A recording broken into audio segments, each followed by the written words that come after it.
Frankenstein Refti village was a cold, small, and quiet village amidst the mountains of Italy. It was nighttime. There were dense clouds in the sky, and with gusts of wind, the faint echo of the church bell could be heard. Vittorio, who was a thin, lean 14-year-old boy, was returning home with a small bag in his hand. Having bought bread and a little cheese from a village shopkeeper, the road was completely deserted. Just then, he heard the sound of someone walking behind him. Hearing that sound, his steps stopped. He felt as if someone was standing behind him, breathing. Perhaps a tall, broad man. Vittorio turned to look, but no one was there. But then, lightning suddenly flashed in the sky, and in that lightning, he saw a man standing on that deserted path, made from pieces of different rotting bodies, with wires protruding from various places, and filled with the stench of rotting flesh. That monster was standing right there, laughing. In his hand, he held the half-rotted body of an animal from which copper wires were protruding. Seeing this, Vittorio's throat went dry. He didn't think anything. He just ran from there.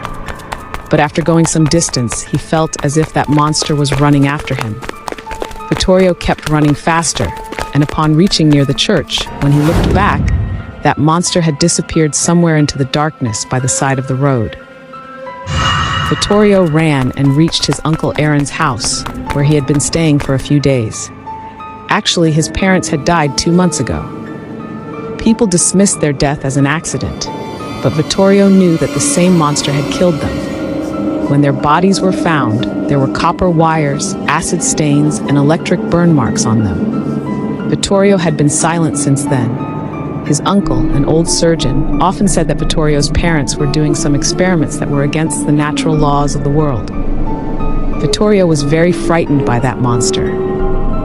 One night, Vittorio was sleeping in his room when he suddenly felt very cold. A strong gust of wind came into his room.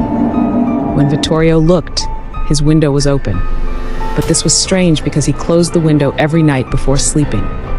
As soon as he got up to close the window, he saw the shadow of a tall, broad man. Outside, heavy rain suddenly started and lightning began to crackle. In that crackling lightning, that terrible monster appeared to him again. This time, in its hands were the severed heads of Vittorio's parents. Seeing this, Vittorio screamed and he ran to his Uncle Aaron. But when they entered the room, they saw nothing. When his uncle touched his forehead, he realized that Vittorio had developed a very high fever. Uncle Aaron gave him medicine and put him to sleep. But the next morning, when Vittorio opened his eyes, he saw that outside his room lay the corpses of small animals. Their different parts were joined to each other, and everyone's body had marks of electric shocks. Thin copper wires lay around them, as if someone was making something by joining them. Vittorio tried to show this to his uncle, but when they went together, again they saw nothing. The villagers had spread the word that Vittorio had gone completely mad, because whenever Vittorio was alone at home, sounds of him crying and screaming would be heard. Not only that, but Vittorio would only talk about that monster. Many times he was seen wandering with dead animals in his hands, asking for help for his life. Actually, in those days, many doctors and scientists believed that a dead human body could be brought back to life by giving it electric shocks. And due to this, many experiments were conducted, and inspired by this, a writer named Mary Shelley had also written a book called Frankenstein. In it, a scientist, Victor Frankenstein, creates a very terrible monster. Vittorio's parents were also scientists, and doctors thought that Vittorio was linking his parents' death to the story of the Frankenstein monster and believing it to be true. Everyone started making fun of Vittorio, so much so that Vittorio stopped going outside the house. No school, no playground, no one else's house. He just started living hidden at his uncle's house. But Uncle Aaron believed his words. Finally, one night, he sat him down and told him the whole truth. He told him that his parents were indeed experimenting on bringing a dead body back to life, which had gone wrong. The body they were experimenting on was made by joining body parts from different people. The person whose head they were using among them had died a very terrible death. He had burned to death in one of Vittorio's parents' experiments. Only his face had survived. Since his death, Vittorio's mother had started seeing his ghost all over their house. and that terrible ghost had possessed the very dead body that Vittorio's parents had made for their final experiment. To take his revenge, that ghost, with the help of that terrible body, killed Vittorio's mom and dad. Just as Vittorio's uncle was telling him this, all the lights in their house suddenly started flickering. All the windows and doors of the house started banging loudly, and in an instant, they opened by themselves. At the same time, all the lights suddenly went off. The entire house was plunged into darkness, and a very strong, cold gust of wind entered their house. Along with it, a strange smell also entered the house. The smell of rotting flesh. Vittorio was very scared. His uncle Aaron was trying to reassure Vittorio, but deep inside he was also very scared. He somehow found a candle in the dark. He lit it, but Vittorio saw something very heart-wrenching in that candlelight. Right behind Uncle Aaron was a large shadow of that tall, broad, terrible monster. As soon as Uncle Aaron turned around, his candle went out.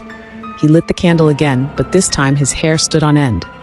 Because now in that light, for the first time, he was seeing that horrifying monster. It was standing in front of them, that same half-burned face, its body connected with copper wires, and something was dripping from its hands.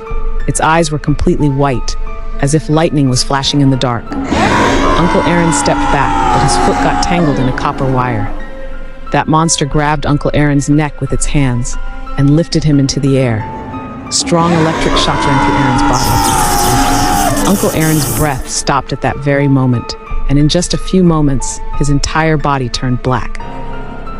Suddenly, hearing their screams, neighbors arrived there. When they went inside, they saw little Vittorio sitting beside his uncle's body, crying. Copper wires were wrapped around Aaron's body, and on his face were the same burn marks. Some people tried to shake him, but his body was cold. His eyes were open, and the blood had coagulated. He had left this world. That monster was nowhere to be seen. But seeing Aaron's condition, those people understood that perhaps Vittorio was finally telling the truth about that monster. After this incident, Vittorio was sent to a boarding school far away from Refti village in France. But even after his departure, the series of deaths did not stop. Sometimes a burned animal was found, sometimes a human, and everywhere, copper wires. Slowly, people left that area. But even today, perhaps that monster, perhaps that Frankenstein, is still wandering around that same village, that same area. If you like this video, don't forget to subscribe to our channel.